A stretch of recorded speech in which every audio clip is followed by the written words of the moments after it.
All right, we're going to go ahead and read chapter 14 of Mark.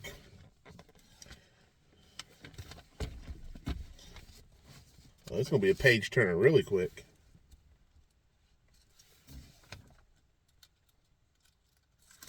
Get it ready because this is not even a whole verse. Chapter 14, Gospel of Mark.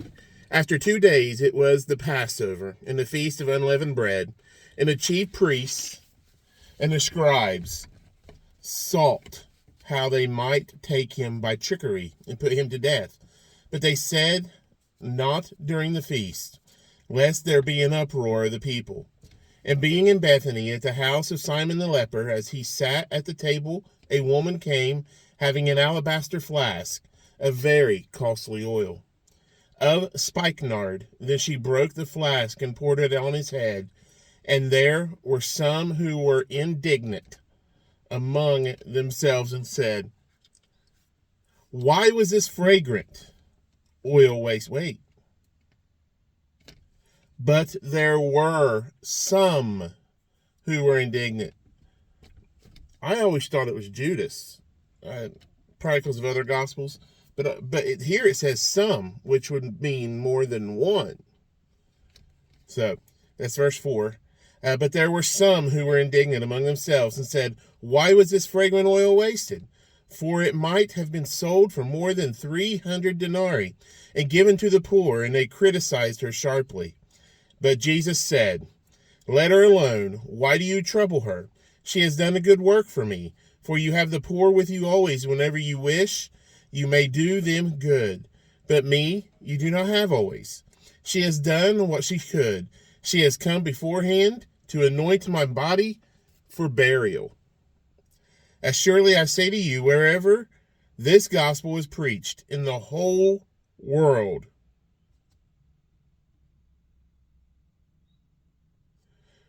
what this woman has done will also be told as a memorial to her. Then Judas Iscariot, one of the 12, went to the chief. That kind of just knocks it in the head for the people who try to say that he never was officially an apostle, yet he was. That's why in Acts chapter 1, they decide they have to replace his seat. Then Judas Iscariot, one of the 12, went to the chief priests to betray him to them. And when they heard it, they were glad and promised to give him money. So he sought how he might conveniently betray him.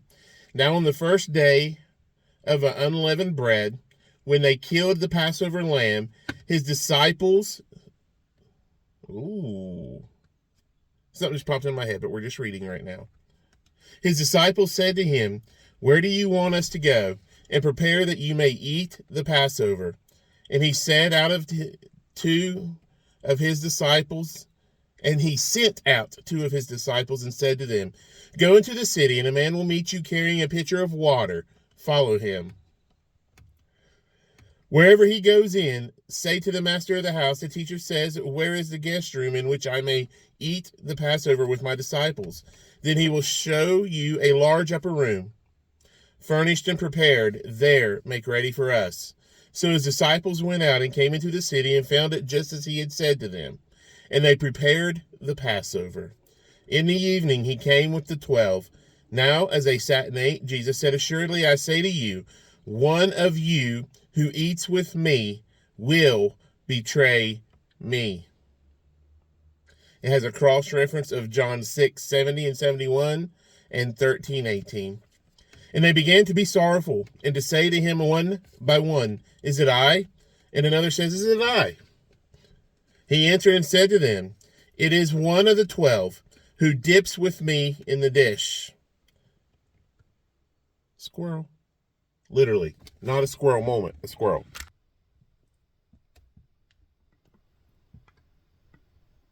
Right there.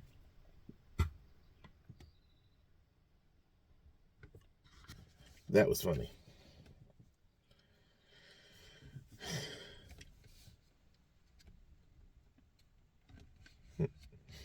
The Son of Man indeed goes just, this is verse 21, the Son of Man indeed goes just as it is written of him. But woe to that man by whom the Son of Man is betrayed.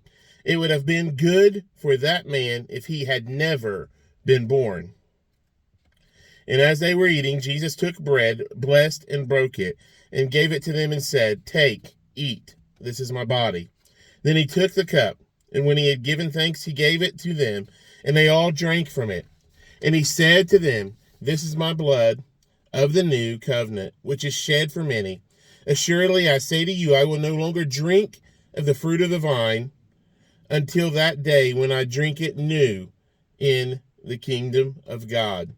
And when they had sung a hymn, they went out to the Mount of Olives. Then Jesus said to them, there's a star by this verse, all of you will be made to stumble because of me this night.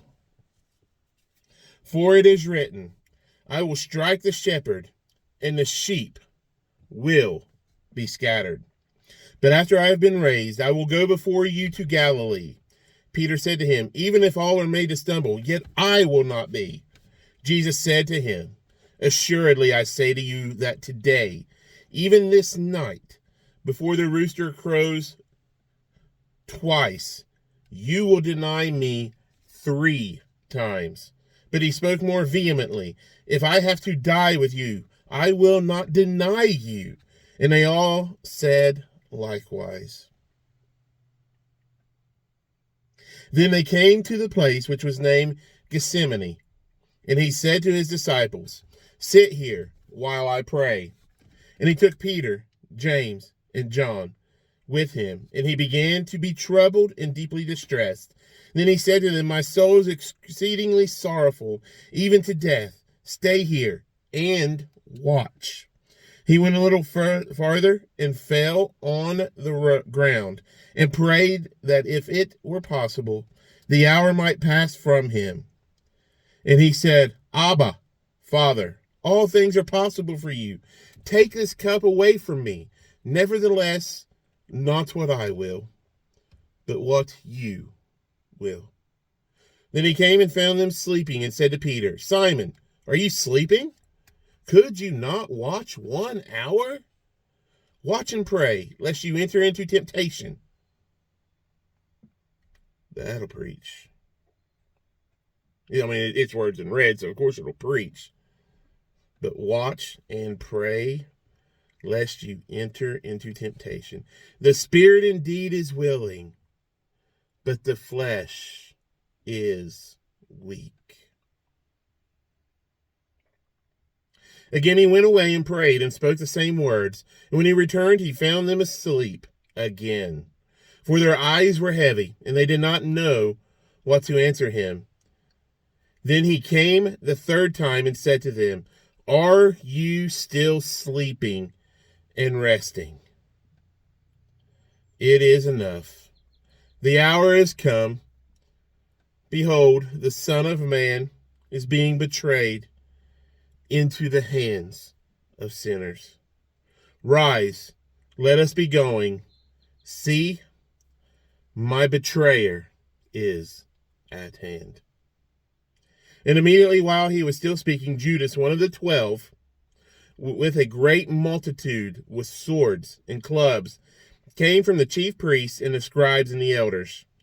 Now his betrayer had given them a signal, saying, Whomever I kiss, he is the one. Seize him and lead him away safely. As soon as he had come, immediately he went up to him and said to him, Rabbi, Rabbi, and kissed him. Then they laid their hands on him and took him. And one of those who stood by drew a sword and struck the servant of the high priest and cut off his ear. Then Jesus answered and said to them, Have you come out as against a robber with swords and clubs to take me? I was daily with you in the temple teaching, and you did not seize me. But the scriptures must be fulfilled. Then they all forsook him and fled. Now a certain young man followed him, having a linen cloth thrown around his naked body. And the young man laid hold of him And he left the linen cloth and fled from them naked. And they led Jesus.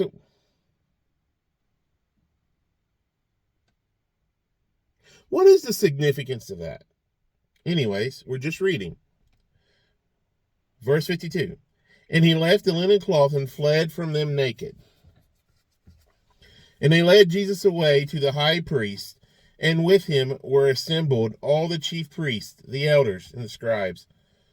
But Peter followed him at a distance, right into the courtyard of the high priest, and he sat with the servants and warmed himself at the fire. Now the chief priests and all the council sought testimony against Jesus, to put him to death, but found none.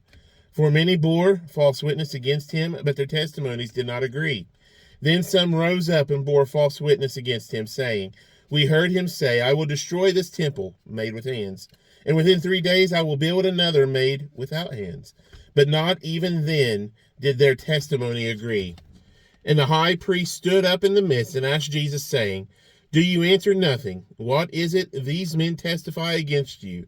But he kept silent and answered nothing. Again the high priest asked him, saying to him, Are you the Christ, the Son of the Blessed? Jesus said, I am. And you will see the Son of Man, sitting at the right hand of the power and coming with the clouds of heaven. Then the high priest tore his clothes and said, What further need do we have to witnesses? You have heard the blasphemy. What do you think? And they all condemned him to deserving of death. Then some began to spit on him, and to blindfold him, and to beat him, and to say to him, Prophesy. And the officers struck him with the palms of their hands. Now as Peter was below in the courtyard, one of the servant girls of the high priest came. And when she saw Peter warming himself, she looked at him and said, You also were with Jesus of Nazareth. But he denied it, saying, I neither know nor understand what you are saying. And he went out on the porch, and a rooster crowed. And the servant girl saw him, and began to say to those who stood by, This is one of them. But he denied it again. And a little later, those who stood by said to Peter again, Surely you are one of them, for you are a Galilean, and your speech shows it. Then he began to curse and swear, I do not know this man whom you speak. A second time, the rooster crowed. Then Peter called to mind the word that Jesus had said to him, Before the rooster crows twice, you will deny me 3 times. And when he thought about it, he wept. Chapter 14, the Gospel of Mark. Happy Mother's Day, everybody.